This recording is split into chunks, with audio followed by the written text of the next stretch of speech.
Bonjour à tous et bienvenue pour un nouvel épisode de Red Alert, l'hebdo actu jeux vidéo de l'équipe de Sœurs d'édition. Et l'équipe de Sœurs d'édition, c'est en partie Nicolas Coursier. Nico, comment vas-tu ? C'est aussi en partie Mehdi El Kanafi. Ouais. Moi ça va, et toi ? Ça va pas mal, ça va pas mal. Qu'est-ce qui se passe depuis la semaine dernière ? Est-ce que tu as joué à des jeux que tu ne vas pas... J'ai retrouvé la foi. Oui, que tu vas peut-être pas évoquer en chronique, un truc que tu as envie de nous partager. J'avais fait le début de Tunic à l'occasion de ta chronique. J'avais joué à 2 premières heures et j'avais dû stopper pour passer Elden Ring. Donc je me suis remis à Tunic et j'ai bien avancé et c'est incroyable. Ah. C'est incroyable. De toute façon, tu me l'avais déjà vendu dans ta chronique. Donc, ça fait plaisir.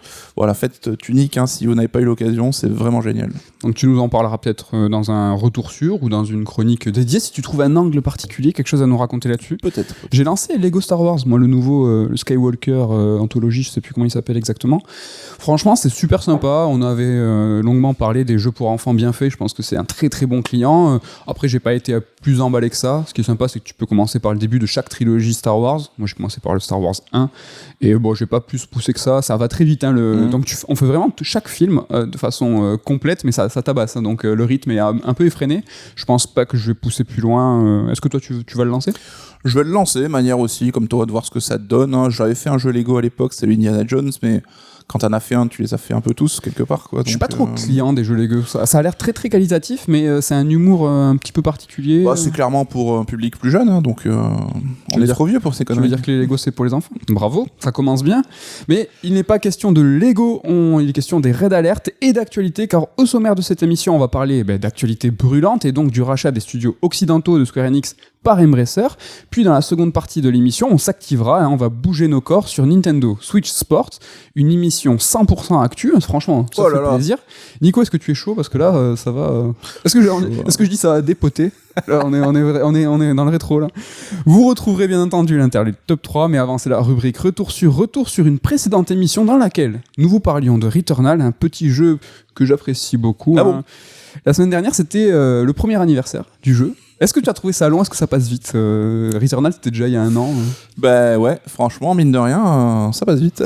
Donc 1 an, en 1 an, 2 chroniques dans Red Alert et un retour sur, c'est quand même pas mal, on a bien suivi le truc. Le retour sur, aujourd'hui, c'est sur Ascension, donc le DLC du jeu, un DLC gratuit qui a ajouté un mode survie et un mode coop. Donc déjà, et avant toute chose, c'est un DLC gratos, extrêmement qualitatif. Ça fait super plaisir de voir un suivi comme ça, sans payer, sans plus, avec 2 modes de jeu, de l'affinage.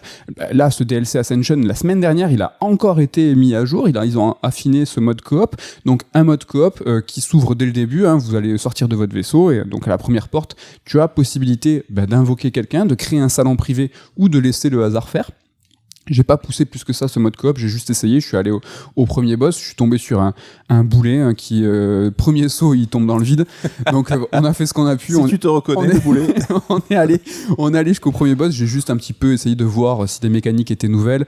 Pas spécialement, le jeu est un poil plus dur, mais du coup tu t'aides. Le principe de la coopération, ce qui est super sympa et intéressant, c'est que c'est une sorte de mode facile un peu masqué, parce que du coup à chaque fois que tu meurs, tu peux en fait ressusciter ton collègue, ton confrère. Tant que les deux meurent pas. Tant que les deux meurent pas, c'est bon, et donc du coup c'est à l'infini comme ça. Okay. Donc si tu t'organises plutôt pas mal avec l'aggro des boss, ce genre de truc, même s'ils ont des pouvoirs qui ratissent bien les boss, donc on peut crever à 2, mais encore une fois il y a différentes possibilités. On voit beaucoup de jeux là qui masquent un petit peu ces modes faciles par d'autres possibilités.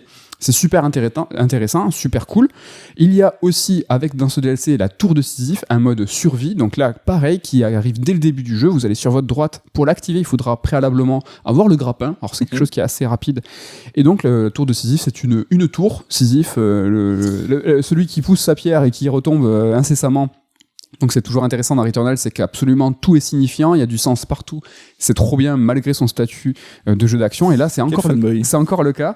Donc c'est des phases de 20 salles, il y a 2 fins, donc si vous finissez une première fois, il y a tout un délire avec le scénario aussi, avec des séquences en vue subjective qui cette fois se passent dans un hôpital. Sachez qu'il y a une seconde fin, il faut aller à la fin de la 3e phase, donc chaque phase 20 étages, c'est quand même costaud. Le boss qui est toujours le même et qui s'appelle Algos, la déesse de la peine, donc voilà, on est dans la souffrance. C'est trop bien. Le pan de scénario qui en plus est assez intéressant, toujours assez cryptique, mais ça continue dans ce délire-là. Donc à la fin des 3e phases, t'as la vraie fin, t'as un générique de fin, Nico. Tu vois, tu sais que t'as mais dans ce cas, j'y joue. C'est vachement bien. Il n'y a pas beaucoup de mécanique en plus. Il y a des armes ultra puissantes, mais qui sont sous forme d'objets cette fois. C'est-à-dire que tu peux pas les utiliser à foison. T'as un certain nombre d'utilisations, mais c'est ultra puissant. Donc du coup, vraiment, tu réfléchis quand tu l'utilises, et quand tu l'utilises, vraiment, c'est super satisfaisant. C'est encore une fois du 100% qualitatif, gratuit, Returnal, c'est de la balle, jusqu'à son DLC. Donc voilà, est-ce que tu as un petit peu joué, alors tu vas pas te lancer dans le DLC, mais est-ce que tu vas lui donner une seconde chance à Returnal?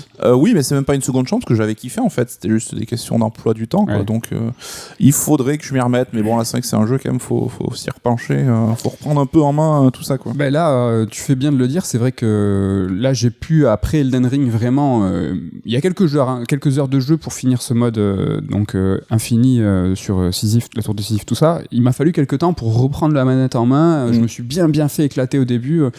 Franchement, il faut y aller, mais donc voilà, Returnal, encore une fois, un coup de cœur, n'hésitez pas.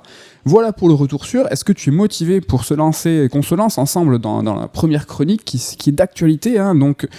Après l'annonce du rachat de Activision Blizzard King par Microsoft, après le rachat du studio Bungie par Sony, cette semaine, un nouveau gros rachat fait parler de lui, celui des studios occidentaux de Square Enix, alors qui sont Crystal Dynamics, Eidos Montréal et Square Enix Montréal, par Embracer.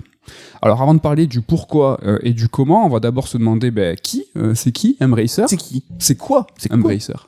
Alors Embracer, c'est anciennement Nordic Game et THQ Nordic, donc un changement de nom qui est intervenu en 2019. Mais c'est quoi Nordic Game et c'est quoi THQ Nordic ? Pour le savoir, il faut s'intéresser au fondateur de ces sociétés, et c'est Lars Wingefors, donc le suédois Lars Wingefors, qui en plus d'avoir un nom de super-héros, est un vrai entrepreneur. Alors vous allez le voir, il a ça dans le sang. Ce cher Lars Wingefors a 13 ans. Il fonde LW Comics, donc c'est sa première entreprise de vente par correspondance de comics d'occasion. À 13 ans, quoi. À 13 ans. Et pour la faire marcher, il n'a pas lancé ça comme ça au pif, il a quand même récupéré une base de données, en fait, de clients 2000 noms provenant d'une société qui avait déjà coulé. Donc malin, il voit une société qui coule, il récupère la base de données qui a de la valeur. Pour chaque société, aujourd'hui, la base de données, c'est quelque chose qui est extrêmement valorisé. Lui, il récupère ça. Il fait une société de vente de comics d'occasion par correspondance à 13 ans. Nico, tu faisais quoi, toi, à 13 ans ? Je sais pas, j'apprenais à compter, je pense. Non, mais c'est dingue. Je sais même pas si on est autorisé en France à monter une société à 13 ans. Alors, je sais pas les tenants et les aboutissants. J'imagine aussi qu'il a dû peut-être avoir le soutien de ses parents, en tout cas, pour monter sa société. À 13 ans, qu'est-ce qu'on faisait à 13 ans ? On jouait au basket. On jouait au basket. Il faut savoir, je sais pas si vous êtes au courant, nous, on se connaît depuis qu'on a 7-8 ans. Mais on est vraiment en BFF depuis 13 ans, et c'est cet été, des 13-14 ans, où on s'est retrouvés en 3e ensemble, et effectivement, à 13 ans, on jouait au basket, et on montait pas des boîtes. Il a fallu attendre encore un peu plus de temps. À 16 ans, mais tu crois qu'il a fini ou quoi ? À 16 ans, en fait, il va créer sa seconde société, qui s'appelle Nordic Games, ça y est, on y arrive, donc qui est sur le même principe que LW Comics, mais avec des jeux vidéo, et il se dit, allez, on va augmenter un petit peu le délire, pareil, des jeux vidéo d'occasion vendus par correspondance, avec du coup une base de données client qui a fructifié en fait en 3 ans. Et en fait, en 10 ans, il va transformer Nordic Game en chaîne de magasins, et il va ouvrir 7 magasins sur la décennie des années 90. Un petit micro-mania à sa façon. Ouais, la belle histoire, quoi. Alors, on va pas refaire l'historique complet du bonhomme. Il y a des bios de partout sur le web que je vous conseille chaudement parce que franchement, sa vie, elle est complètement ouf. Je vous ai dit qu'il était entrepreneur dans l'âme. On le voit, mais en gros, pour vous résumer le tout jusqu'à Embracer, il va vendre Nordic Game très vite. Dès qu'il va avoir la possibilité, il va vendre. Mais en fait, il va en rester actionnaire, donc très malin. Il va continuer à créer d'autres entreprises. Il va acheter des actifs de sociétés insolvables. Alors, ça sera le début de l'histoire de THQ d'ailleurs. Il va créer d'autres filiales, il va créer des marques, il va créer des holdings. C'est ultra compliqué. Il va monter un empire, pas seul. Donc, ils sont 3 à présent, jusqu'à Embracer Group. Car c'est ça, Embracer Group, c'est devenu un monstre, et c'est pas un groupement de plusieurs grandes entreprises, en fait, c'est un groupement de plusieurs grands groupes, 10 groupes au total. Alors on verra au fur et à mesure de la chronique qui sont ces 10 groupes, mais on va commencer par citer en premier lieu ceux qui sont les piliers de cette société. Donc c'est THQ Nordic, qui est un éditeur et des studios de développement. Alors, pour vous donner des noms, il y a Darksiders, The Blob, Biomutant récemment, ça c'est eux. Il y a Deep Silver, qui est un éditeur de jeux allemand. Alors ils sont aussi distributeurs, notamment de pas mal de jeux japonais. Sega Atlus, ça c'est vachement eux. Mm-hmm. Il y a aussi Coffee Stain, donc c'est plusieurs studios de jeux suédois et danois. Un nom assez connu, c'est God Simulator, par exemple, c'est eux. Ouais, ils tournent pas mal, j'ai l'impression. Ils font des bons jeux. Ouais. Il y a Saber Interactive, donc c'est un studio américain mais avec plusieurs pôles partout dans le monde, c'est assez diffus. Alors c'est un studio qui bosse beaucoup dans le support et dans le partenariat, ils sont spécialisés dans les portages. Alors Halo Master Chief Collection, c'est eux, Vampire sur Switch, c'est eux, Crysis Remastered, c'est eux. On n'a pas idée des fois, mais par exemple Saber, c'est ce qu'ils font en règle générale. Donc pour la création de jeux, on le voit, Embracer, ils sont plutôt bien armés. Mais c'est pas terminé, loin de là, car il y a eu le nouveau rachat, c'est le sujet de la chronique. Lundi matin, c'était tôt, c'était 8h du mat. Donc c'était le 2 mai, si vous écoutez cette chronique un peu plus tard, le 2 mai, c'était l'officialisation du rachat des studios et licences occidentales de Square Enix par Embracer. En tout, Embracer récupère dans ce deal 50 jeux et licences, dont, pour les IP, donc les propriétés intellectuelles, Tomb Raider, Legacy of Kain, Sif, Deus Ex, et Gex. Ah. Il faut pas l'oublier. Enfin. Alors pour ce qui est des studios, on parle de 3 noms, Crystal Dynamics, Eidos Montréal et Square Enix Montréal, pour un total de 1100 employés. Donc c'est quand même assez conséquent. Ce deal, il sera entériné cet été. Alors comme souvent, ça doit passer sous le tamis de plusieurs organes de contrôle de plusieurs territoires. Alors plus le rachat il est gros, plus c'est long. Pour Embracer, là, c'est plutôt rapide en fait. Mais c'est pas le cas à chaque fois. Pour le rachat de Activision Blizzard King par Microsoft, lui, c'est prévu au max pour la fin de l'exercice fiscal 2023. Donc c'est quand même beaucoup plus long. C'est d'ailleurs pour ça que Microsoft, en fait, peut pas trop bouger une oreille. Ils sont dans le viseur de la FTC, donc c'est la Federal Trade Commission, qui doit juger les potentiels risques de situation de monopole. Donc on peut comprendre en fait que Microsoft, ils vont pas s'amuser à faire des gros rachats là alors qu'ils sont dans la target. Tu vois, on dit en ce moment qu'il y a pas mal de bons deals qui sont en train de se faire, et là en fait ils regardent, ils font ah là là, on peut pas trop bouger. Ils peuvent pas être partout. Mais bon, on pourrait comprendre que on verra le prix tout à l'heure, mais ils ont peut-être ragé là. Ils se sont dit parce que ça c'est un apéro pour nous. Bon, on parle énormément de ce rachat là de Square Enix, de la branche occidentale de Square Enix par Embracer, mais c'est parce qu'il nous touche, j'ai l'impression, à nous, les joueurs qui suivons l'actualité plutôt console, plutôt des jeux japonais, parce que Square Enix, ça reste un éditeur de renom, un éditeur historique, c'est même un éditeur de cœur. Mais Embracer, c'est pas son coup d'essai, des rachats. Le groupe, il en a fait plusieurs, et des récents, comme Gearbox. Donc, vous voyez, là, je déroule à chaque fois les groupes que je vous ai annoncé, les 10 au début. Donc, c'est un studio américain, de Borderlands, par exemple, et de Brothers in Arms. C'est un rachat énorme qui a eu lieu en février 2021. C'est plutôt récent. On reviendra sur le prix de ce rachat après. Mais voilà, pour ça, pour vous dire que ils sont dans une politique de rachat, et il y en a eu des très récents qui ont... Gearbox a fait du bruit quand même à l'époque, mais j'ai l'impression un peu moins que là, Embracer Square Enix, c'est quelque chose, quoi. Comme tu dis, ça nous touche peut-être un peu plus, mais Gearbox, c'était quand même un big deal aussi, et le tarot était pas négligeable, on y reviendra, tu l'as dit. Après, il y avait clairement un running gag sur Embracer avant THQ Nordic, qui, chaque semaine, t'avais une news d'un rachat, d'un petit studio, d'un machin, d'un truc. C'était devenu une sorte de petit sujet de blague, quoi. Et c'est pas terminé. Donc Embracer, on le constate, c'est énorme, mais après le rachat des studios de Square Enix, Embracer devient un monstre encore plus gros. En chiffres, Embracer, après ce rachat, c'est 14 000 employés, dont 10 000 développeurs, dans 124 studios internes établis sur 40 pays. C'est plutôt pas mal, c'est pour ça que c'est intéressant, j'ai l'impression qu'on revienne sur qu'est-ce qu'Embracer, c'est au-delà d'un nom, c'est énorme. Tu vois, on dit que Ubisoft c'est le plus gros employeur du jeu vidéo, c'est plus ou moins vrai, c'est plus de 20 000 salariés Ubisoft. Si on regarde par exemple des groupes qu'on oublie un petit peu, par exemple NetEase, c'est 18 000 employés, c'est pas mal, mais souvent quand on fait des tops comme ça, on oublie tout le temps quelqu'un. C'est Tencent. Tencent c'est 113 000 employés, donc... Après voilà, Tencent c'est peut-être ça serait intéressant d'y revenir un jour, c'est plus que gigantesque, c'est énorme, c'est les premiers en tout, mais on les oublie souvent, tu vois. Donc Ubisoft 20 000, là c'est 113 000 employés. Mais Embracer se pose en gros acteurs du milieu, et c'est vrai que leur notoriété ne collait pas jusqu'à maintenant à cette ampleur là, quoi. C'est ça, donc on est sur 14 000, c'est pas rien en masse salariale. En tout, ils ont 250 jeux en développement, dont 2 tiers sont des jeux mobiles. C'est très important, ça. Donc, quand même, 250 jeux en dev, 2 tiers, c'est des jeux mobiles. À ce jour, ils ont des licences détenues, enfin, les licences détenues par Embracer. Alors, je vais pas dire que ça fait pas trop rêver, mais bon, ils ont en chantier des suites et des séries comme Time Splitters, Chivalry, Dead Island, Evil Dead, Outcast, Alone in the Dark, Saints Row, Destroy All Humans, Red Faction ou Metro. Alors, c'est des grandes sagas, c'est des grandes licences. Là, je veux pas blasphémer, mais je trouve que ça fait pas ultra rêver. En tout cas, de mon point de vue à moi. Ouais, mais c'est vrai que t'es pas dans la tier list des trucs qui te font acheter des consoles, mais t'es dans ce sorte de deuxième cercle, en fait, parce que ça reste quand même des licences solides. C'est des belles licences. Ouais, donc... En revanche, ce qui fait rêver, c'est que dans les 30... Donc, sur les 250 jeux, ils ont 30 AAA, dont les licences que je viens de citer. Et dans ces 30 AAA, maintenant, ils ont aussi le nouveau Tomb Raider qui va tourner sur Unreal Engine 5. Et ça, alors désolé, mais ça fait un peu plus rêver peut-être. Bah, ça change, tu changes de dimension, c'est clair. Hein. Est-ce que du coup, c'est l'apport de licences un petit peu plus prestige? Tu l'as dit, on était dans les licences...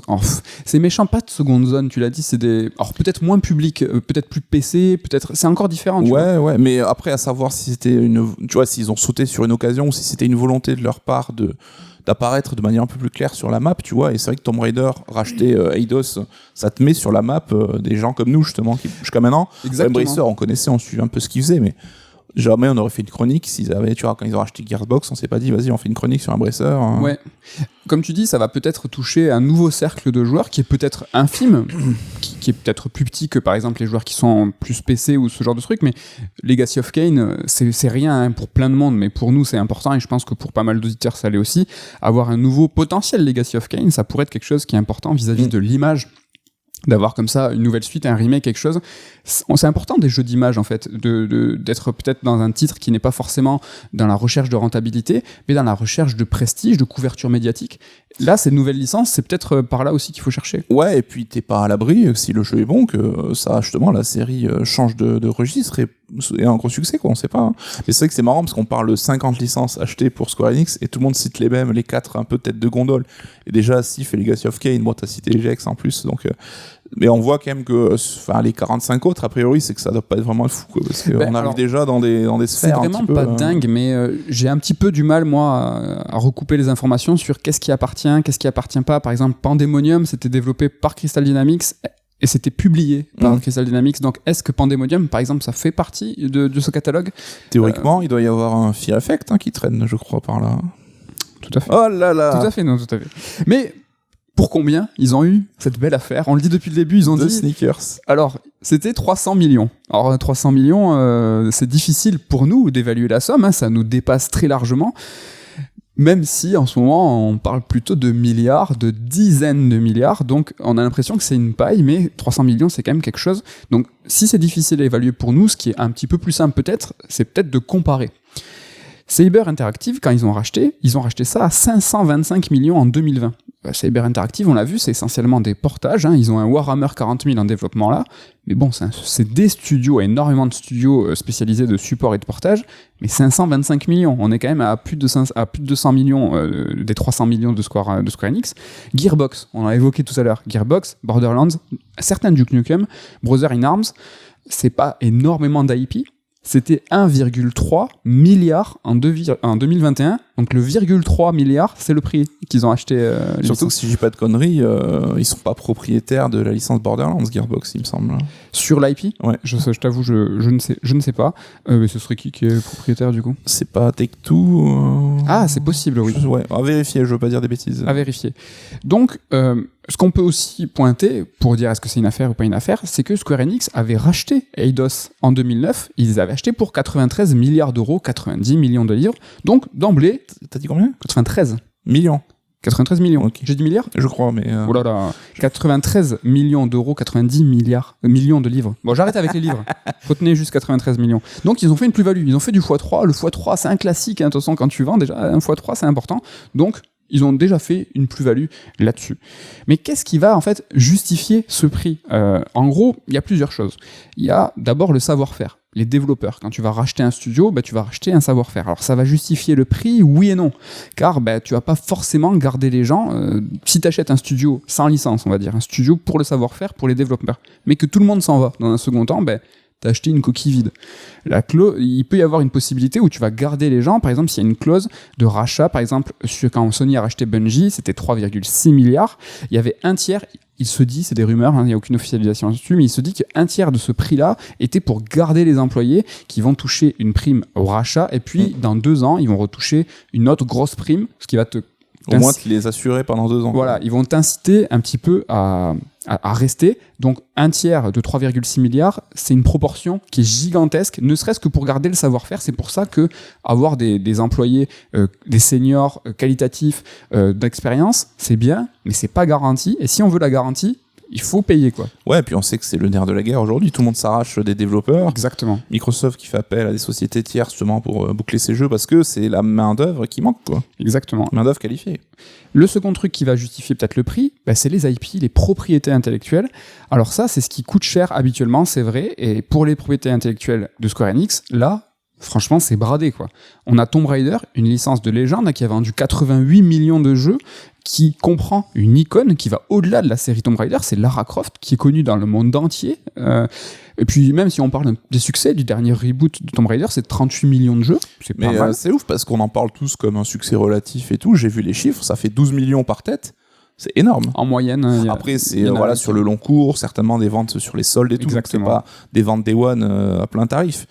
Mais ça reste quand même gigantesque. Deus Ex, le dernier diptyque, Human Revolution et Mankind Divided, c'est 12 millions. Alors pareil, sur le long terme, en solde, ce que vous voulez, mais on est quand même sur des chiffres plutôt honorables, et on est sur des licences reines de prestige. Deus Ex, Tomb Raider, c'est des choses... Là, ils ont racheté Lara Croft, c'est-à-dire que là, vraiment, on est quand même dans quelque chose qui dépasse le média jeu vidéo. Ouais, Lara Croft, ça a fait la couve de Libé, quoi. Ouais, enfin, c'est ouf, quoi. Est-ce que, en 2 mots, tu es d'accord? Est-ce qu'on est quand même sur une petite braderie, là? Enfin, sur le prix, sur la question de l'IP, des IP. Même sur les 2 points que tu cites, le savoir-faire et les IP, je trouve que clairement, le prix est sous-évalué pour ces 2 trucs, parce que on a des devs qui savent faire du AAA, qui savent faire des gros jeux, qui sont de qualité, donc voilà, le premier versant est accompli, quoi. Et les IP, tu viens de le dire, c'est assez solide aussi, donc sur les 2 points, c'est incompréhensible. On est plutôt sur une très très bonne affaire. Un dernier point, la santé des studios rachetés. Qu'est-ce qu'ils ont racheté? En fait, les 3 studios étaient dans le vert au cours des derniers bilans. Alors, c'était pas la folie, mais c'était rentable. Je veux pas vous noyer sous les chiffres dans cette chronique, mais en gros, Crystal Dynamics, c'était 3 millions de bénéfices. Alors, c'est vraiment pas gigantesque, mais bon, c'est quand même c'est 3 patates, comme on dit. Oui. Et donc, c'est quand même... Ils étaient dans le vert. Et en fait, être en croissance, c'est important pour fixer un prix. En fait, ça donne de la valeur. Ici, les 3 studios étaient peu rentables, mais rentables. Mais bon, ça peut dévaluer le prix pour l'achat. Et c'est un risque pour Embracer, en fait, de reprendre 3 studios qui étaient stables, mais pas avec une forte croissance. C'est un risque où, au contraire, à mon sens, je pense que ça peut être une super affaire. Ça peut être justement le super bon coup. Embracer, ils estiment peut-être que ces studios, ils étaient mal gérés, ou qu'ils n'étaient pas au plein potentiel, et que eux, ils vont pouvoir les faire croître, ils vont pouvoir leur donner leur plein potentiel, et justement, leur faire gagner max de thunes, quoi. Exactement, c'est ce que j'allais dire, c'est que Square, il y a plein de gens qui ont dit non, mais les studios, ils rapportent pas d'argent, parce qu'ils étaient dirigés par Square Enix, ils leur faisaient faire n'importe quoi. Donc pour moi, c'est vrai que c'est pas un argument. Et ces mecs-là, c'est un potentiel en or, comme tu dis, qui sera peut-être mieux exploité. Donc cet argument, clairement, pour moi, il vaut pas le coup, quoi. Au-delà du fait qu'il faut quand même souligner que les studios ne perdaient pas d'argent. Ils étaient rentables, ils étaient pas ultra rentables, c'était pas des planches à billets, mais voilà, c'était pas des entreprises déficitaires. J'ai vu une rumeur d'un tweet anglais effacé, comme quoi en fait il y avait un rachat de dette au-delà des 300 millions, à voir, peut-être on fera un retour sur là-dessus si c'est réel, s'il y avait un rachat de dette, mais pour l'instant c'est pas le cas. En tout cas, quoi qu'il en soit, que ce soit Guardians pour Eidos Montréal ou Avengers pour Crystal Dynamics, je suis pas sûr que c'était leur choix à eux, et je suis pas sûr que ni les licences ni le modèle économique, ça a été confié par Square Enix, donc la rentabilité c'était directement imputable à Square Enix, quoi. Exactement. La question qu'on va se poser, c'est Embracer, comment ils font actuellement pour racheter à tour de bras comme ça. Bon, 300 millions, c'est que dalle, mais comment ils font pour acheter des Gearbox à 1 milliard, etc., etc. Alors, Embracer, ils ont une technique, c'est la technique du volume, qui est bien connue dans l'édition, dans le manga, dans les comics, un petit peu partout, en fait. La technique du volume, c'est quoi? C'est sortir en masse des jeux et espérer que la majorité soit au moins rentable, mais que surtout, dans toute cette masse de jeux, qu'il y en ait 1 ou 2 qui soient des pépites, des espèces de soleils qui vont arriver, qui ont éclaté tout sur leur passage et qui justement vont faire une très bonne surprise et tirer tout le monde vers le haut. Pour Embracer, c'est quoi une pépite? C'est Valheim, par exemple, qui était développé par Coffee Stain. Valheim, c'est 1 million en une semaine, c'est 10 millions en un an, et c'est développé par 3 mecs. Je sais plus combien ils sont exactement. Personne n'avait anticipé celle-là. Mais en gros, c'est ça, la technique du volume, c'est que ils produisent. Évidemment, ils produisent pas en l'air, et ils se disent pas, on s'en fiche, tout ça fait perdre de l'argent. C'est qu'au global, tout ça est plus ou moins rentable, mais tu vas avoir un truc qui va popper, et ce truc, là, ça va tirer tout le monde vers le haut, ça fait de la reconnaissance. Valheim, tout le monde en a parlé, ça a été incroyable. Et ça, il n'y a pas de mots, je crois. C'est pas que c'est rentable, c'était abusé, quoi. Et c'est vrai que tu as à l'écoute de ça certains auditeurs qui pourraient dire, mais dans ce cas, pourquoi ne pas garder que les licences qui marchent et virer les autres? Parce que là, tu te retrouves comme avec Activision qui monopolise tous ses studios sur Call of Duty. Et quand Call of Duty commence à moins se vendre, t'as pas de backup derrière pour en réagir, quoi. Exactement. Et c'est surtout, t'as entièrement raison, mais c'est que t'as aucune garantie. Comment tu peux savoir que ce que tu vas produire, ça va être justement cette fameuse pépite? Valheim, comme c'est l'exemple parfait, quoi. C'est impossible, en fait, d'anticiper. Et c'est impossible d'anticiper, tu vois, la hype, c'est impossible d'anticiper le goût des joueurs qui va fluctuer, t'as la tendance du marché qui va fluctuer. Tout ça, en fait, c'est justement en sortant différents types de jeux, d'avoir un prisme le plus grand possible qui, justement, va couvrir l'ensemble des possibles. Et là, au milieu de tout ça, t'as un truc qui va sortir et qui va absolument tout raser. Ils ont aussi, en fait, en plus de cette technique du volume, ils ont des jeux de fond de catalogue qui sont très stables dans les ventes. Ils ont par exemple Mob Runner, Snow Runner, tu vois les jeux de camions là. Mais sans dire que ça prend de la hype, il commence à se constituer, je pense, un cercle de fidèles autour de ces licences. Hein. C'est vrai. Mais ça, en fait, ça se vend tout le temps. Il y a des fans en Allemagne, salut aux Allemands, Allô. Mais ils aiment beaucoup, ils aiment ces jeux de camions. La Russie, ils achètent aussi ce genre de jeux. Mais est-ce que ça vous fait pas penser aussi à Focus? Focus, comment ça fonctionne? Focus, ils ont Farming Simulator. Farming Simulator, c'est une cash machine de malade. Nous, ça nous touche pas, on vous fera pas une chronique Farming Simulator ou qui sait, je ne sais pas, ou SnowRunner. Mais en fait, ça, c'est des titres de catalogue qui sont stables et qui vendent. Donc ça, c'est important aussi pour garder en fait une certaine sérénité dans ton chiffre d'affaires. C'est pas mal aussi. Et donc, Embracer, comment ils font pour avoir des pépites? Ils ont une technique pour l'instant qui fonctionne pas mal, c'est qu'ils ont plutôt bonne réputation. En fait, ils laissent libre les studios de faire ce qu'ils veulent. En tout cas, pour le moment, ils vont peut-être faire le ménage dans quelques années, mais en tout cas, c'est pas à l'ordre du jour, c'est pas le cas. Une bonne réputation qui facilite aussi le rachat des studios. Les studios, en fait, ils voient ces rachats comme des opportunités de pouvoir justement être au plein potentiel avec un gros groupe qui va s'occuper de facilités administratives, qui vont leur donner plus de fonds, qui vont leur donner un budget marketing, qui vont pouvoir... Ça, c'est toujours des coûts énormes qui font souvent à 50% du budget d'un jeu. Eux, ils voient pas ça comme un loup, tu vois. Ils font, oh là là, se faire racheter, ça fait peur. Embracer, ils ont une plutôt bonne réputation. Et les studios ouvrent presque grand les bras quand ils voient Embracer arriver. En tout cas, je veux pas préjuger, mais j'imagine que les mecs de Eidos ont dû pousser un ouf de soulagement quand ils ont quitté Square Enix. C'est vrai qu'ils avaient l'air un petit peu de trimer. Embracer, ils ont aussi d'autres techniques pour faire de l'argent. C'est des petits malins, on va dire. Ils ont l'un des 10 groupes, ils ont un truc qui s'appelle EasyBrain. C'est un studio de jeux mobiles qui cartonne, mais c'est pas qui cartonne, c'est que c'est des millions de téléchargements sur des jeux mobiles dont on n'a absolument aucune connaissance, en tout cas nous.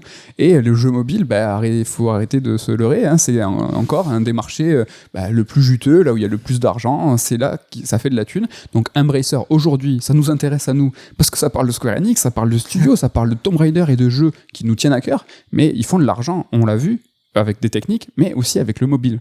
C'est inévitable, on parlait de Tencent tout à l'heure, il faut être présent sur ces plateformes-là pour faire de la maille, quoi. Ouais. Sans vouloir te piéger, est-ce qu'il y a des gros jeux qu'on peut-être reconnaîtrait sur mobile ou c'est... Tu m'as piégé. Non, moi j'ai regardé. C'est pas Candy Crush, quoi. J'ai regardé, moi je n'en connais pas après vraiment, pour de vrai le dernier jeu que j'ai... Non, je dis pas au dernier jeu mobile que j'ai joué, parce que ça vous allez me dire que je suis un gros fanboy. C'est quoi? Returnal, l'application? Non, mais c'est force de le dire. C'est moi. C'était pour une chronique.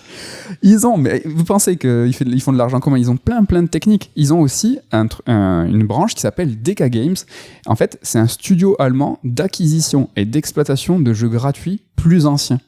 Pareil, ils vont commencer à faire de l'argent sur des jeux gratuits, qui, nous intéressent pas, mais des jeux navigateurs, des jeux comme ça, qui vont faire des microtransactions et qui vont générer tout ça. En fait, tout ça mis bout à bout, ça fait un chiffre d'affaires, mais incroyable. Tu vois, ils ont vraiment l'un des 10 groupes, c'est ça, c'est l'acquisition et l'exploitation de jeux gratuits. C'est incroyable. Déjà, je comprends pas comment tu fais l'acquisition de jeux gratuits. Mais ils ont cette technique-là d'aller récupérer comme ça des propriétés intellectuelles et en fait, derrière, de les travailler, de continuer à les faire travailler et de faire de l'argent au final. Tu parlais de la science du business. business du fondateur, on la retrouve à tous les niveaux quoi, là-dessus. Hein. Le côté petit malin. Quoi. Exactement. Mais là où Embracer fait vraiment de l'argent, c'est qu'ils ont une dernière technique, et c'est qu'ils maîtrisent quasiment toute la chaîne de production d'un jeu. En fait, on l'a vu, ils ont des développeurs, ils ont des studios, ils ont des éditeurs, on l'a vu, mais en fait, ils ont aussi un truc qui s'appelle Core Media. Core Media, c'est un groupe de médias allemands, mais c'est surtout un distributeur d'accessoires et de jeux en Europe et aux États-Unis. Core Media, c'est aussi une société de RP, donc de relations presse. Ils ont aussi un truc qui s'appelle Quantic Lab. Quantic Lab, c'est un studio d'assurance qualité. Et quand vous regardez ça et que vous mettez tout bout à bout, c'est qu'ils court-circuitent l'ensemble des sous-traitants dans l'exploitation d'un jeu. Et c'est là qu'ils font perdre toute la ponction de la marge dans l'exploitation d'un produit. En fait, quand tu vends, quel que soit ce que tu vends, comme nous, un livre, un jeu, ce que tu veux, c'est quand ils passent de main en main, chacun va prendre une part du gâteau. Mais avec Embracer, le gâteau, il reste propre, il n'y a pas de traces de doigts. C'est que le jeu, il est produit par un studio propriétaire, il est édité par un éditeur propriétaire. Et la QA est fait en interne. J'essaie de me renseigner, ils n'ont pas de Paul Trad. Je trouve ça chelou. Hein. Moi, je pense que Marquez Memo, l'un des prochains gros rachats, c'est un truc de localisation. Ils vont le travailler en presse, ils vont le distribuer avec Core Media. En fait, ils court-circuitent tout le monde. Et c'est la distribution qui fait perdre souvent de l'argent. Et là, tout ça, c'est au sein d'Embracer. C'est comme ça qu'ils font de l'argent. Il y a pas, en fait, personne prend un petit bout de leur gâteau à eux. Ça fait rêver. Hein. Si on avait pareil nous pour Third, ça serait trop cool. En gros, pour vous donner une comparaison, chez Third, nous, on ferait donc un auteur qui est maison, on l'édite nous Third, mais derrière, on le diffuse et on le distribue, on l'imprime, on le distribue. Les camions font partie aussi du réseau Third, etc., etc. C'est ça en fait l'idée de tu court-circuites l'ensemble des sous-traitants. Et c'est ce que fait Embracer. Et c'est là, je pense, où ils font de l'argent. Est-ce que toute cette technique, ça vous fait penser à d'autres trucs ? Ça fait penser à CD Projekt. CD Projekt, à la base, c'était aussi un distributeur. Et ils distribuent, et ils éditent eux-mêmes leurs jeux. C'est aussi en partie pour ça qu'ils sont pétés de thunes. CD Projekt, ils ont aussi une plateforme qui s'appelle GOG. Et GOG, ça fait beaucoup d'argent parce que c'est eux qui distribuent. Alors, c'est un petit peu plus compliqué parce qu'ils vont distribuer des jeux qui ne sont pas propriétaires, mais ils sont dans les jeux libres de droit. Enfin, ils sont aussi, c'est des projets très très fins sur le business. Ça peut faire penser à Valve et à Epic, des gens qui développent des jeux, mais qui les distribuent aussi derrière in-house, en interne. L'idée, en fait, c'est de dire, c'est que ils ont un gâteau, il faut arrêter de toucher au gâteau. C'est qu'il faut qu'il arrive directement chez le joueur, le consommateur, ce que vous voulez, nickel, entier. Et c'est comme ça, en fait, que Embracer fait beaucoup d'argent. C'est plutôt malin, quand même. Ouais, mais tu me donnes faim que c'est l'histoire des gâteaux. Hein. J'arrête avec les gâteaux. Alors, ce qu'on peut se poser comme question, c'est pourquoi ils ont acheté ça, pourquoi ce rachat du point de vue d'Embracer ? En fait, on l'a vu tout à l'heure, c'est pour les devs. En gros, c'est pour les devs, les IP. Les devs, tu l'as dit tout à l'heure, c'est rare. Ils gonflent encore leur rang de développeurs expérimentés avec ce rachat des studios occidentaux de Square Enix. C'est 1100 personnes. Les devs, c'est une ressource extrêmement importante. Ils récupèrent des IP de légende. Ils continuent à faire du fond. Ils continuent leur politique massive de rachat. Ça, c'est du point de vue d'Embracer. Peut-être ce qui est un peu plus intéressant, c'est de voir pourquoi cette vente du point de vue de Square Enix, en fait. Alors, officiellement, Square Enix, ils ont dit que c'était pour se recentrer, pour faire une allocation des ressources plus efficace sur le cloud, l'intelligence artificielle et la blockchain. Qu'est-ce que tu en penses de ce revirement sur OK, on va vendre des studios de jeux vidéo pour faire de cloud, de l'IA et de la blockchain. On parlait d'Embracer où il y avait des génies du business. Là, chez Square Enix, je pense qu'ils ont besoin de génies. Là, parce que, on est un peu, en plus, alors j'y connais rien du tout, hein, mais j'ai cru comprendre que le marché des NFT, commençait déjà à battre de l'aile, donc... C'est bizarre parce que tout le monde s'y lance malgré tout, et on a vu hier Pierre Gasly, j'espère qu'il nous écoute, Pierre Gasly, salut Pierre. Qui a vu Jordan, ça... Donc Pierre Gasly, pilote de Formule 1 AlphaTauri, qui lance sa gamme de NFT... et qui mange avec Michael Jordan. C'est ce que je veux dire, c'est que ça reste vivace, là, ce qu'on vous dit, ça a 24 heures, hein, donc même si le marché a l'air de flancher, les gens continuent à pousser. Il y a un film là qui va être développé, qui est en train d'être développé avec des NFT peluches, avec plein de entre guillemets, stars de tout français. Enfin, ça a l'air d'être encore vivace, mais je sais pas si... Oui, après nous, c'est des domaines qui nous intéressent pas du tout, donc on n'est pas très compétent là-dessus pour en parler. C'est vrai. C'est vrai. En gros, ce que Enix qui dit, c'est qu'ils veulent faire face au changement en cours de l'environnement commercial mondial. Ouais. Le jeu vidéo et le monde économique de l'entertainment est en train de changer. Ils veulent s'adapter et être au plus près des tendances. C'est ce qu'ils disent. Ouais, mais le président actuel, déjà, dans ses vœux de nouvelle année, tout ce qu'il annonce, c'est pas à destination des joueurs, ça fait pas rêver les joueurs. Enfin, nous, c'est des choses qui nous plaisent pas trop, nous intéressent pas trop, mais on espère qu'il va pas un peu tirer tout le reste avec lui, quoi. On va voir. L'autre point pour Square Enix, c'est la ligne éditoriale. On en parlait dans une chronique précédente et Nico, tu avais mis le doigt là-dessus. Il y a une certaine... c'est assez illogique, en fait. Enfin, c'était assez illogique de voir encore cohabiter le Square Enix qu'on connaît nous, historique, JRPG, tout ce que vous voulez, avec Eidos, enfin ce qui était Eidos, et ses studios cohabiter. Là, t'avais vu juste, ils s'en sont délestés. Oui, je prendrais pas les lauriers, je pense que c'était un peu le cas de tout le monde, c'est quand tu vois un couple qui est mal assorti, t'as tout le monde qui se dit mais pourquoi ils sont ensemble, je vois bien qu'ils s'entendent pas, ils ont aucun point commun. Square Enix toxique, c'est ça que tu veux dire. Et là j'ai l'impression que c'était un peu obvious, quoi, c'est que il y avait aucune synergie, aucune raison, enfin ça marchait pas. Ça marchait pas. Mais ce qui est intéressant, c'est que Square Enix, ils vendent pas tout, ils se délestent petit à petit. C'est pas une fusion ou une absorption complète. C'est un move plutôt rare, ça. En fait, ils continuent à faire ça. Ils ont laissé l'indépendance, rappelez-vous, à IO Interactive, donc le studio de Hitman, en 2017. Et avec la vente de leur studio occidentaux Embracer, ils continuent leur logique. C'est-à-dire qu'ils se font pas absorber entièrement, ou ils fusionnent pas entièrement, comme on a pu voir, Square Enix, Sony qui avale entièrement Bungie, etc., etc. C'est qu'en fait, eux, ils se délestent. C'est qu'ils avaient plusieurs appendices comme ça, et petit à petit, hop, ils en lâchent. Comme si, par là, ils disent que c'est pour se recentrer, même si dans la technique, économiquement, t'as l'impression que, pas tellement, c'est qu'ils vont aller voir vers d'autres horizons. L'image que ça renvoie, je trouvais pas extrêmement positive quand tu commences à t'enlever tes fringues les unes après les autres. Je suis très dans la métaphore aujourd'hui. C'est très dans les gâteaux. Ça montre un peu du damage control, de l'ajustement à la marge. Ça peut être mal vu, mais on peut aussi voir une logique de... moi je vois la montgolfière, c'est pour aller plus haut tu lâches, mais bon l'image n'est pas belle, l'image n'est pas jolie. Et puis j'ai pas l'impression que la montgolfière va monter très haut, quoi. La montgolfière ne monte pas très haut. On va continuer dans cette logique parce que Square Enix en fait a aussi précédemment lâché ses licences avec un truc qui s'appelait Square Enix Collective, Gex, Fear Effect, Legacy of Kain. Ils avaient aussi cette logique à l'époque de dire franchement ça en fait on s'en fout. Clairement, on s'en fiche, on fera pas de nouveaux jeux. Et c'était une sorte de tremplin où ils disaient si vous êtes développeur indépendant, proposez-nous quelque chose. Il y avait un comité de validation et on va pouvoir vous autoriser à exploiter ces anciennes licences. Square Enix restait propriétaire, mais il permettait l'usage de sa licence dans un cadre bien défini. Mais ça montre bien que tout ce qu'ils avaient amassé, le portefeuille de franchise et tout, ils savaient pas quoi en faire du tout, quoi. Mais c'est ça que ça sous-entend, c'est qu'ils s'en foutaient. Et en fait, ils avaient même créé, ce Square Enix Collective pour dire c'était le Square Enix Balek. Ça, on va en faire quelque chose, on va le... Donc, en gros, on pourrait se dire que là, ils vont se concentrer sur leur savoir-faire. Ça peut aussi sous-entendre qu'il y a une certaine incompréhension du marché européen et américain et que, du coup, comme tu l'as dit tout à l'heure, ça cohabite pas, ça marche pas, on arrête, on voit que ça fonctionne pas. C'est vrai que il y a plusieurs sociétés en fait japonaises qui peuvent se rapprocher de studios américains pour essayer de faire des choses ensemble. Sega, ça fonctionne plutôt pas mal, sur tout ce qui est la frange PC, les Total War, Football Manager. Je dis pas de bêtises, c'est les Sega toi. Ouais, mais c'est plus des studios européens, je crois aussi. C'est des studios européens. Ouais, mais c'est l'incompréhension des marchés européens et américains. Occidentaux, en fait, en gros.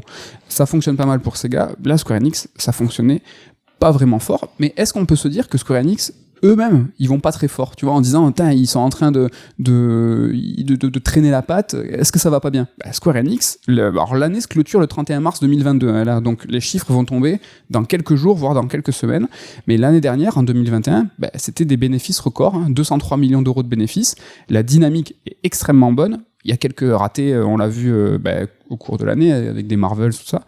Mais je pense que 2022 restera une année record. Donc Square Enix, en fait, ça va bien. Ça va bien, et ça va bien avec leur jeu japonais AAA, FF14, qui est la cash machine.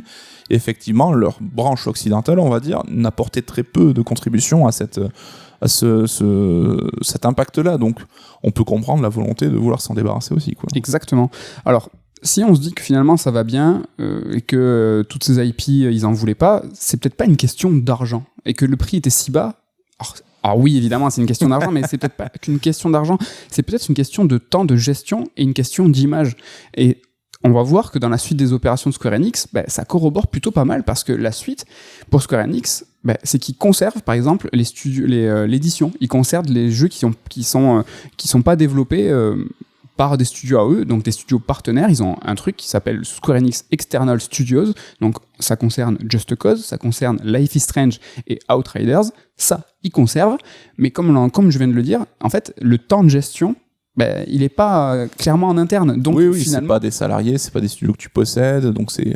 En fait, c'est du taf d'édition, c'est du taf de supervision, et moins du taf de gestion. Donc c'est un petit peu moins une question d'argent, c'est ça que je veux dire. Et c'est pour ça aussi que ça pourrait justifier un petit peu ce prix. Alors on va faire un dernier point sur le point de vue d'Embracer, sur la suite. Qu'est-ce qui va se passer du point de vue d'Embracer? Là, on vient de le voir sur Square Enix. C'est simple, ils vont continuer d'avaler des studios et faire du fond. Mais sur les 10 groupes en fait qui restent, je vous ai pas tout évoqué. Ils ont encore 2 groupes. Ils ont Asmodee, qui est le plus gros éditeur de jeux de société au monde, et ils ont Dark Horse, c'est une énorme maison d'édition de livres, de comics américains, qui travaille beaucoup dans les franchises, dans les grandes licences. Ils font des guides, ils font un peu des solus, ils font des comics, ils font des produits dérivés. Et Dark Horse, alors c'est pas la plus grosse maison d'édition, mais ils ont un certain monopole vis-à-vis de tout ce qui est jeux vidéo, des grandes licences de jeux vidéo. On peut nous en témoigner. Si par exemple demain on voulait travailler avec une grande licence de jeux vidéo et faire un livre, on se confronterait à Dark Horse qui va arriver, qui va dire non, nous notre minimum garantie il est comme ça. Nous on veut un monopole, on veut une exclusivité monde ou territoriale. Et face à Dark Horse, tu peux rien faire quoi. Donc du point de vue produits dérivés de jeux vidéo, Dark Horse, ils sont clairement dans la place. Et donc là, je viens de vous dire Asmodee, Dark Horse, jeux de société, produits dérivés. L'une des solutions de l'avenir pour Embracer, à mon sens, c'est le transmédia qui revient en force de ouf. Alors, je sais pas dans vos villes, mais en tout cas à Toulouse, nous, les magasins de jeux vidéo, il y en a plus. En revanche, les magasins de jeux de société, ça pullule, il y en a partout, il y a des bars à jeux, donc tu bois et tu joues. Le jeu de société, c'est vraiment, il y a une vraie nouvelle hype, ça a toujours été quelque chose, le jeu de société. Ouais, mais on le voit aussi sur Kickstarter, hein, le produit dominant, les gros cartons depuis plusieurs années, là, c'est du jeu de société, du jeu de plateau, quoi. Et on l'a vu, Embracer, ce qui les intéresse, c'est de faire de l'argent comme ça sur différents marchés, différents médias. Et là, dis-moi ce que t'en penses, mais c'est tout fait. C'est-à-dire que si demain, ils veulent faire un comics et un jeu de plateau Tomb Raider, ils ont à demander à personne. Ils ont la licence Tomb Raider. C'est la poursuite de la stratégie horizontale dont tu parlais. Oui. C'est contrôler tout de A à Z, y compris les dérivés et le côté transmédia, où là, habituellement, c'est vrai que c'est là que tu vas un peu sous-traiter, quoi. Exactement. En gros, voilà, c'est mon point final sur ce qu'était Embracer. Tu l'as très bien résumé. C'est une stratégie qui est horizontale, où ils ravalent des studios, ils ravalent des marchés complets. Ils sont en pleine possession de tous les moyens de A à Z. Et ce transmédia, pour moi, j'y vois comme une espèce de salut, quoi. C'est que ils peuvent, je dis n'importe quoi, mais même Sif, le dernier jeu était vraiment pas ouf critiquement. Il avait pris des salles critiques, il s'était pas bien vendu. Mais qui nous dit qu'un jeu de plateau ou un comics ou quelque chose autour de Sif, de Legacy of Kain, ça pourrait vraiment cartonner, quoi. C'est clair. Mais c'est marrant parce qu'on voit vraiment la stratégie se construire sous nos yeux, parce que le rachat d'Asmodee et Dark Horse, ça date d'il y a quoi? C'est moins d'1 an, je crois. C'est très récent. Ouais. Donc tu les vois un peu se développer comme ça sous nos yeux, et puis demain on va se lever, on appartiendra tous à Embracer et on n'aura pas compris, quoi. On va terminer avec quelques points de vue sur le marché du jeu vidéo. J'ai des questions à te poser. Quel move tu vois bientôt sur ces rachats, ces fusions, ce genre de trucs?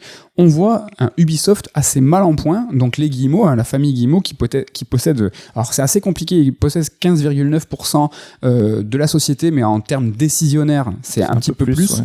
Ouais.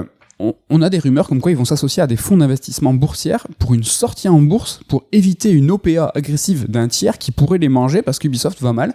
Est-ce que tu penses qu'Ubisoft, c'est quelque chose qui va pouvoir... Il y a un truc qui va se passer autour d'Ubisoft? Alors oui, ça a l'air d'être l'éditeur qui focalise un peu l'attention, mais c'est assez marrant parce que les premiers sentiments qu'on avait ces derniers mois, c'est qu'ils étaient plutôt ouverts à un rachat, d'après ce qui se disait.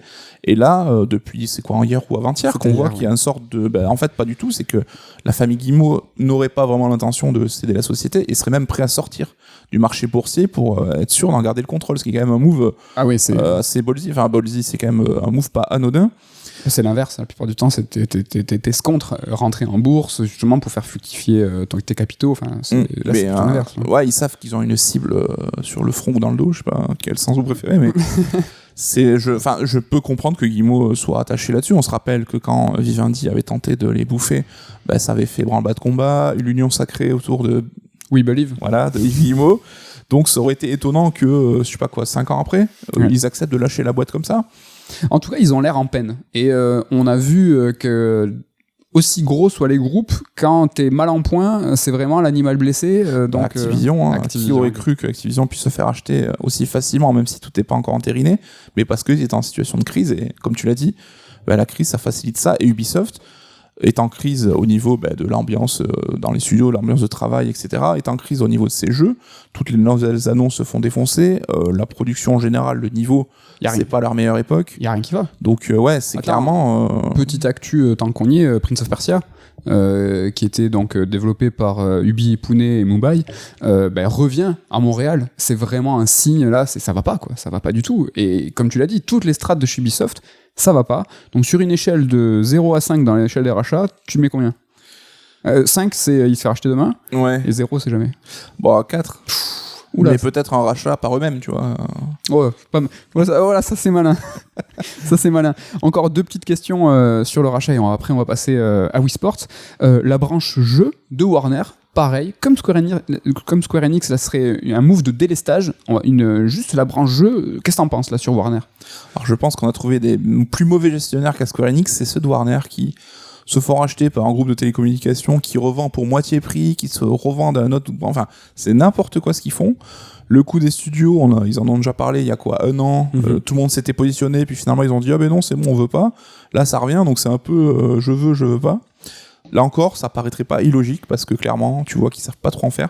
Là, ce qui est intéressant, c'est qu'on parle de vendre des studios, mais aussi des IP associés. C'est ça. Parce que t'achètes Rocksteady sans la licence Batman ou le studio de Harry Potter Avalanche sans la licence Harry Potter, c'est pas le même délire, quoi. Donc, c'est ce qu'on disait tout à l'heure. Il y a d'un côté les IP, d'un autre côté le savoir-faire et la santé du studio. C'est un petit peu l'ambiance des trois mélangés sur une échelle de 1 à 5 du rachat des Warner.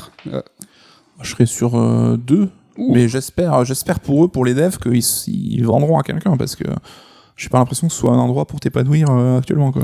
Dernière rumeur, Square Enix serait délesté des studios occidentaux pour se faire manger par Sony. Est-ce que ça, on y croit pas ? Alors, je vois beaucoup de gens s'activer autour de ça. Alors, peut-être que ça arrivera, mais je comprendrais pas le move. Je pense que Sony n'aurait pas craché sur Tomb Raider à 300 millions. Ça va pas. Rajouter des studios de qualité comme Eidos Montréal et tout. Enfin, la seule raison pour laquelle si Sony rachète Square Enix sans Tomb Raider, Legacy of Kain, tout ça, c'est que c'est un désir de Square Enix de dire on va vous vendre sans ça. Mais pourquoi vendre ça pour 300 000 ? C'est pour moi, j'y crois pas, c'est incompréhensible. Ouais, après il y a peut-être des choses qu'on ignore, des tractations, des machins, peut-être que, tu sais, j'en sais rien, mais il y a peut-être des choses qui font que Sony ne pouvait pas supporter plus de studios occidentaux, mais j'avoue que je n'y crois pas tellement. C'est sûr que Microsoft qui rachète Activision Blizzard King, c'est là il n'y a pas besoin de délester. Non, je comprends. Moi je comprendrais pas. Si ça arrive, échelle de 1 à 5, tu crois ça ? 1. Enfin 0, 1 quoi. Et pour finir, est-ce que... Alors là, on est sur les rumeurs, Ubisoft, Warner, Sony et Square Enix, ça c'est les 3 rachats en vue, c'est un petit peu l'évidence si ça arrive. Est-ce que tu as en tête comme ça un rachat un petit peu surprise ? Parce que le fameux Activision Blizzard King, peu de gens l'avaient vu venir.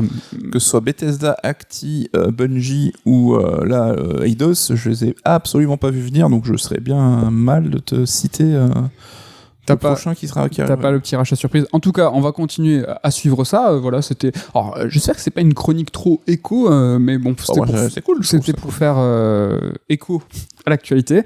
Il est l'heure d'un petit peu plus rigoler, un petit peu plus sympa. La rigolade. Parce que c'est l'heure de l'interlude top 3. Interlude top 3 qui, à la base, on s'était dit. Pourquoi ne ferions-nous pas un petit top GameCube pour fêter les 20 ans en Europe de la GameCube? Mais patatras. On l'a déjà fait. Alors, on l'a fait, pas au sein d'un top 3, mais au sein d'une chronique anniversaire que tu nous as gratifié. Le roi des anniversaires. Le roi des anniversaires.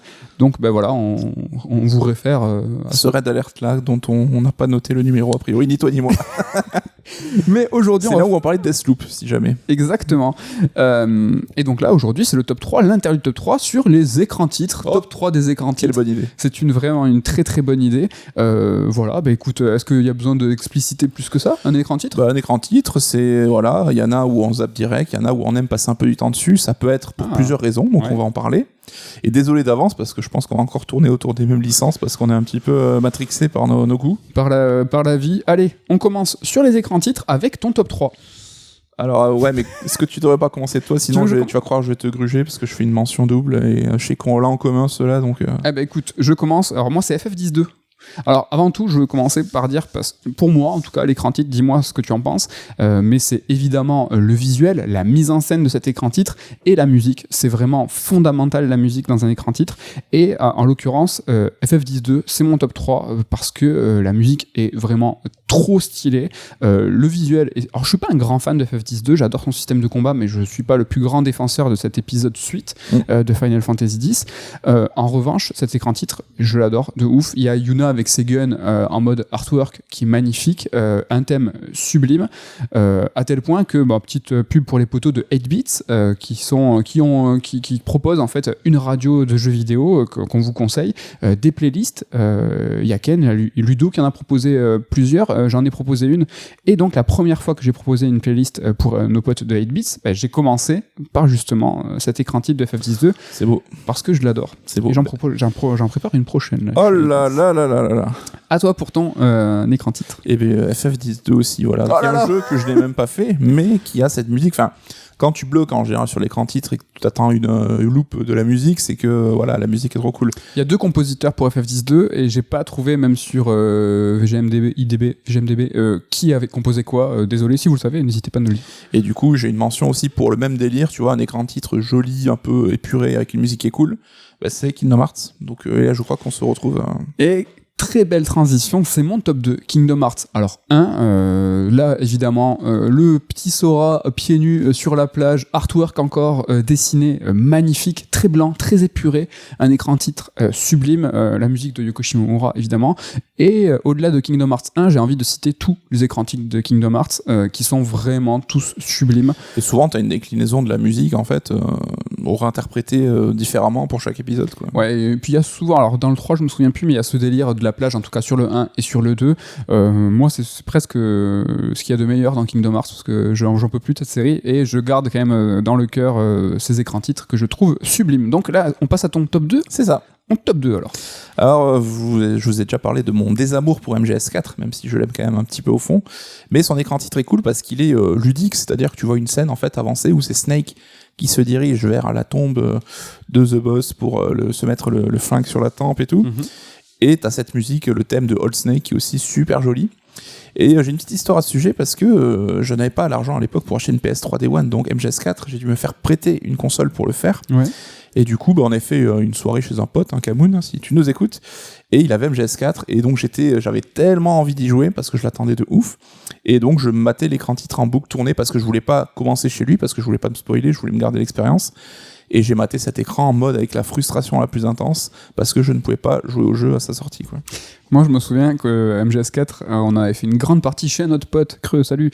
Et en fait, c'était le matin, on avait joué toute la nuit, et la fin, c'était la fin devant nous, et c'était le matin, et t'es rentré chez toi, et tu l'as fini, je crois, seul tout.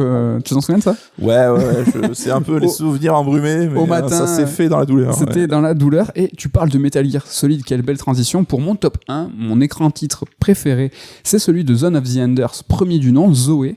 Donc voilà, Zoé, vous avez capté, moi j'adore ces 2 jeux, produits par Hideo Kojima. Tu parles de la démo, Zoé, c'est ça ? De la démo. Zoé 1, c'est une démo, non ? Ah, c'est le mec est pas drôle et méchant en plus. Et donc sur cet écran titre, la transition parfaite avec Metal Gear, c'est que c'est un jeu qui est entre guillemets produit par Kojima, mais il y avait cette patte, c'est-à-dire que ça ressemblait à un écran titre des Metal Gear, t'avais la même typo, t'avais les mêmes bruitages, et t'avais vraiment l'impression que c'était quelque chose qui était affilié quelque part de près ou de loin. Alors évidemment, Yoshi Shinkawa qui a travaillé de façon très importante sur ce Zoé-là, et moi je suis encore aujourd'hui complètement amoureux de ce thème chanté, dont j'ai pas trouvé la chanteuse encore, j'ai rien trouvé aujourd'hui, mais... Encore une fois, voilà, Kojima qui n'est pas à la main à la réalisation de ce jeu, mais qui arrive à mettre son empreinte complète dès l'écran titre. Enfin, c'est-à-dire que tu allumes le jeu, tu fais OK, Coco, je sais que tu n'es pas loin. Donc voilà, mon top 1, c'est Zoé. Et moi, mon top 1, c'est un écran interactif, c'est Super Mario 64. Oh. Rappelez-vous, alors là, c'est le choc de la 3D, hein, donc on a la tête de Mario en géant, qui fait un peu le con, et donc avec la manette, on peut déplacer un petit curseur, et pour lui tirer le nez, pour lui tirer sur la casquette, les cheveux, etc. Et on pouvait même faire tourner le visage et tout, donc ça aussi, c'est fait partie des trucs cool, c'est les écrans titres interactifs, ouais. Tu peux un petit peu t'amuser dessus. Il y avait celui de, peut-être mention, C'était celui de Detroit qui était un petit peu interactif, qui peut être sympa, où tu as une conversation avec justement un Android. Un personnage, et d'ailleurs, quand tu lui réponds, elle peut se barrer en fait, et donc tu n'auras plus le perso pendant tout le jeu, quoi. Il n'y aura rien, ce serait un écran titre un peu vide. Petite mention, j'allais dire, sur un écran titre un peu vide mais sublime, c'est celui de Xenoblade premier du nom, qui est très épuré mais qui est magnifique. Et le truc rigolo, c'est que maintenant avec nos consoles qu'on met en veille et tout, les écrans titres, en fait, on les voit plus forcément beaucoup. Non, il y a des jeux qu'on peut faire en voyant l'écran titre juste une fois, et puis en reprenant sa partie, en la mettant en veille, tu ne le vois plus. Exactement. Moi, Elden Ring, je faisais exprès de quitter ma partie proprement pour quand je le relance, je me faisais la musique de l'écran titre pendant 1 minute. C'est beau. Et moi, j'avais une question, ce qui serait sympa, ce qui aurait été sympa sur... Ce qui eût été sympa sur Mario 64, c'est si on pouvait jouer avec Mario, mais avec du motion gaming, lui prendre le nez... Oh là là là là, mais c'est un Michel Drucker. Ouais. Parce qu'on va parler un petit peu de motion gaming dans la seconde chronique, et on va s'intéresser à Nintendo Switch Sports. Tout à fait, alors là on le voit, on a la fenêtre à côté, il commence à faire beau, le soleil sort gentiment sa tête, et ça donne envie de faire du sport. C'est vrai. Et donc Nintendo, pour nous aider à faire du sport, si on peut pas aller dehors, parce que voilà, on est allergique au gazon, depuis des années, a lancé sa franchise Wii Sports, donc une franchise qui est basée sur le motion gaming, donc on fait des mouvements pour contrôler l'action. Et cette franchise Wii Sports a su placer la Wii sur orbite, et qui en a fait le phénomène, le fer de lance qu'on connaît. Et Wii Sports, ça fait déjà 16 ans, donc là j'ai pris un coup de vieux dans la tête de ouf. Et donc là arrive un 3e épisode à cette série, donc Nintendo Switch Sports, que j'ai beaucoup de mal à appeler comme ça. Pour moi je l'appelle Wii Sport 3, c'est plus simple. C'est vrai. Et 16 ans plus tard, on peut se demander que reste-t-il du motion gaming en fait. Donc souvenez-vous, Wii Sport était offert avec la Wii à l'époque, et ça permettait pour la première fois de s'essayer à ce motion gaming. Je pense qu'on a tous un petit peu en souvenir... la première fois qu'on a lancé la console, qu'on a découvert cette façon de jouer, donc avec la Wiimote dans la main, on simulait un peu l'utilisation d'une raquette de tennis pour envoyer la balle. Je sais qu'on a lancé la Wii en même temps tous les deux, on y a joué tous les deux pour la première fois. Est-ce que tu as un souvenir de cette première fois ? De ouf. Alors vous allez comprendre que moi, le motion gaming, je suis pas le plus grand fan. Disclaimer. Néanmoins, je me souviens très bien de cette première fois où on a navigué dans les menus. On parlait il y a quelques instants d'écran titre. C'est quelque part un peu un écran titre de la console.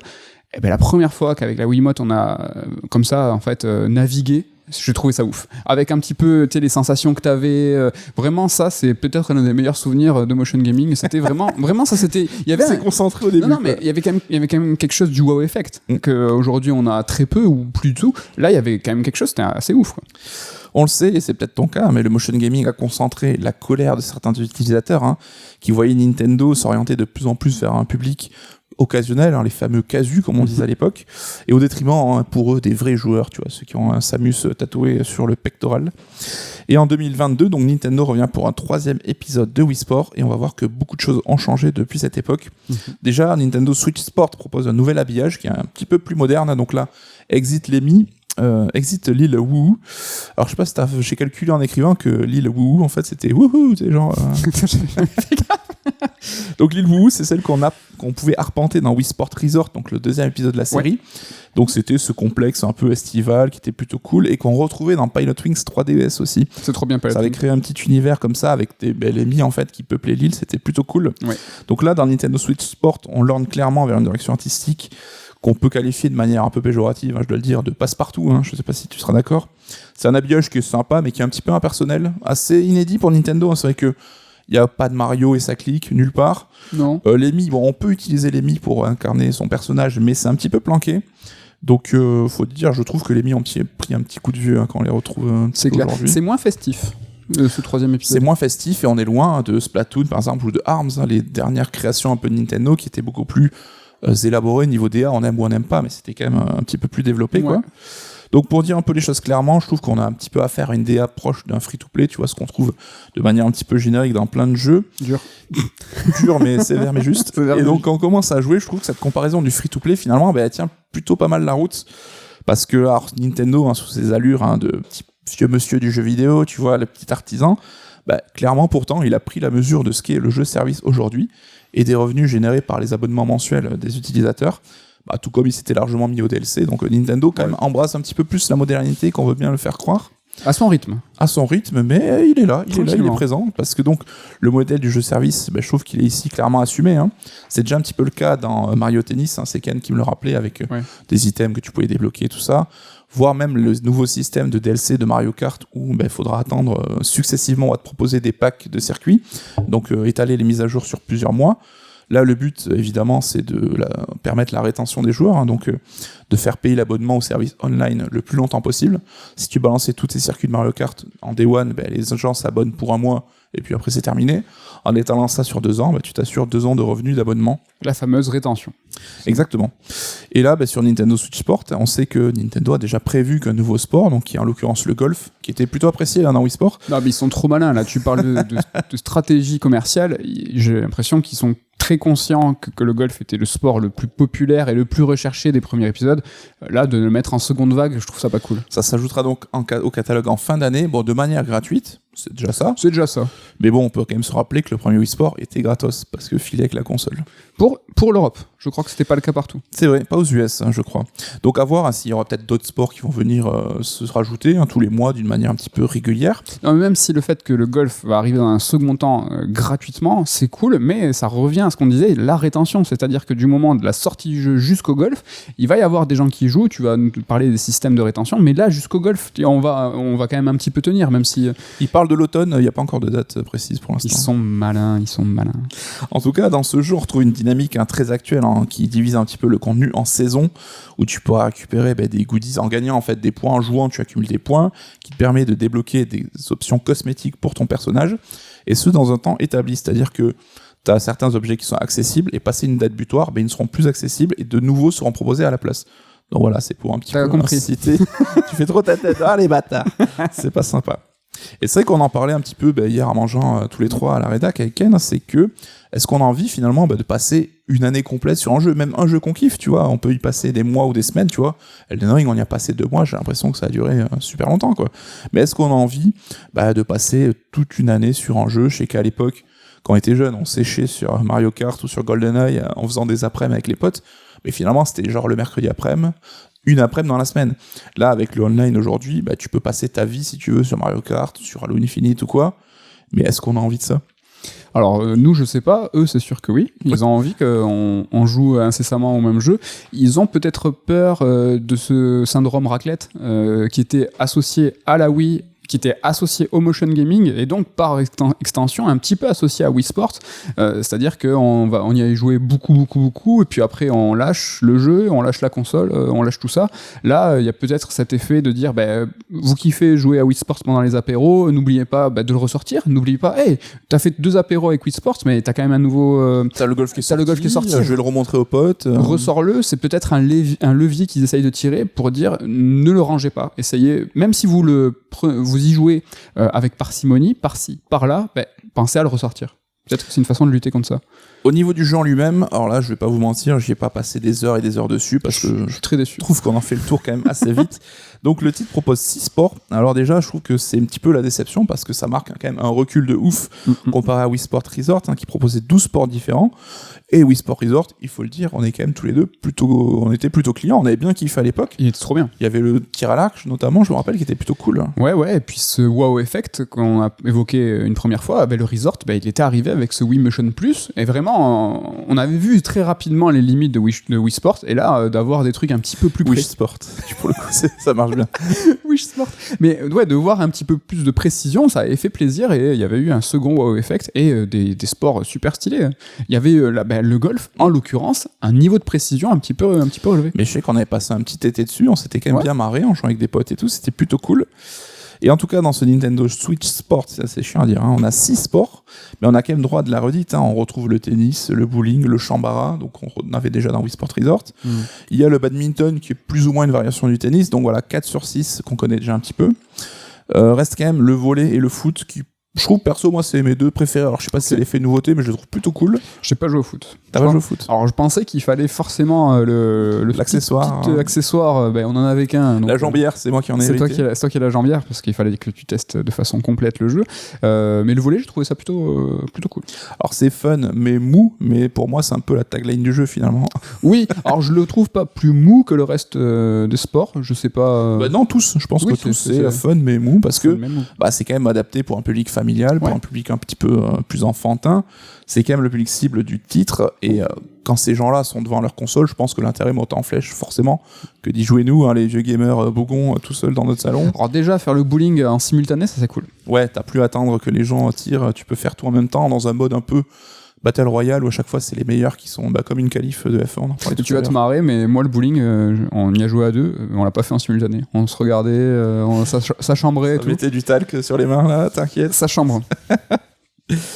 Niveau motion gaming pur, je trouve que les Joy-Con ils font le taf. On est quand même sur quelque chose qui est plus précis que la Wiimote. Est-ce que tu es d'accord là-dessus? Plus précis et surtout plus pratique. C'est-à-dire que t'as pas à calculer où est la console, pourquoi, comment. Ouais, t'as pas le petit récepteur, c'est plus petit, ça tient mieux dans la main peut-être. C'est même pas obligé de mettre des bougies, parce que ça marche avec des bougies, sachez-le. Là, tu calcules pas, ça fonctionne, très précis. C'est important, c'est la praticité, le fait de jouer n'importe où, n'importe comment. Ça, c'est chouette. Ouais, ça, c'est chouette. Carrément. En tout cas, Switch Sport, ça reste fun, mais ça va pas vous tenir éveillé des heures. Donc, est-ce qu'on sera encore au rendez-vous en fin d'année pour le golf? Je ne sais pas. Sport qu'on a déjà quand même poncé un peu sur Wii et sur les deux épisodes. À quel point ils vont apporter des nouveautés et de nous donner l'envie de relancer le jeu. Faut voir. En tout cas, t'en parlais, mais ce fameux effet waouh, il est plus là en fait. C'est que le choc du motion gaming, on l'a eu il y a plus de 15 ans déjà. Et là, on a beau trouver ça réactif et fun, l'émerveillement en fait, il est plus tellement au rendez-vous quoi. C'est même une régression. C'est-à-dire qu'entre le premier Wii et le Resort, t'avais une évolution. Là, est-ce que t'as trouvé ça plus précis que le Sport Resort? T'as moins de sensations de décrochage ou de petit accro en fait, c'est que ça fonctionne mieux, mais ça reste dans les mêmes proportions quoi. Est-ce que t'as senti une évolution? Tu vois, entre le 1 et le 2, il y a eu ça a un petit peu augmenté. Pas vraiment. Entre le 2 et le 3, j'y ai pas vu de grand... C'est vrai qu'ils auraient pu imaginer un sport, tu vois, qui mette en valeur peut-être une précision accrue des contrôles, ce qui n'est pas le cas ici. Ouais. En tout cas, c'est l'occasion, donc j'ai dit 16 ans après Wii Sport, de se poser un petit peu et de voir que reste-t-il du motion gaming, qu'est-ce qui a marqué ce mode de contrôle, qu'est-ce qu'on en retient. Déjà, on peut constater de la part de Nintendo, je trouve, un changement de braquet sur cette question. C'est-à-dire que sur Switch, on en a déjà parlé dans une autre chronique, mais le motion gaming se fait un petit peu plus discret, il est moins mis en avant. Donc on en retrouve dans certaines expériences de jeu qui étaient un petit peu à part, tu vois, comme le Nintendo Labo ou Ring Fit, qui là l'exploitait quand même plutôt pas mal, mais c'était des expériences un peu à part. Ouais. On retrouve des gimmicks de ci de là, tu vois, dans Mario Odyssey, tu pouvais utiliser le motion gaming pour lancer ta casquette d'une certaine manière, mais t'avais vraiment pas spécialement besoin de l'utiliser. Alors que dans d'autres titres qui sont axés motion gaming, t'as toujours une alternative qui est proposée qui permet de jouer à la manette, comme dans ARMS ou dans Zelda Skyward Sword. Oui. Donc là, t'as le choix des contrôles, et déjà, quand t'imposes pas le motion gaming, forcément, nous, c'est vrai qu'on va plutôt s'orienter vers la solution manette classique, quoi. C'est clair. Donc on peut se demander, est-ce que Nintendo a baissé un peu le drapeau là-dessus? Est-ce qu'il s'est rendu compte que le motion gaming, c'est un petit peu démodé? En tout cas, on va voir le destin commercial, je pense, de ce Switch Sport, qui va nous renseigner un petit peu là-dessus. Si le jeu cartonne, qui fait 20 millions, qu'il atteint les cimes de Wii Sport à l'époque, peut-être que Nintendo va se dire, on va continuer à creuser là-dessus. Si on voit que c'est un succès correct ou classique, peut-être qu'ils vont un petit peu lâcher l'affaire. En tout cas, du côté des concurrents de Nintendo, le niveau motion gaming, circuler, il n'y a pas grand-chose à voir. On sait que Kinect et les PlayStation Move ont fait long feu, donc Sony et Microsoft sont passés à autre chose et ne semblent pas avoir de nouveaux projets en la matière. Donc après, on peut se demander, est-ce que cette conversion du grand public, du très grand public, est-ce qu'elle a eu lieu?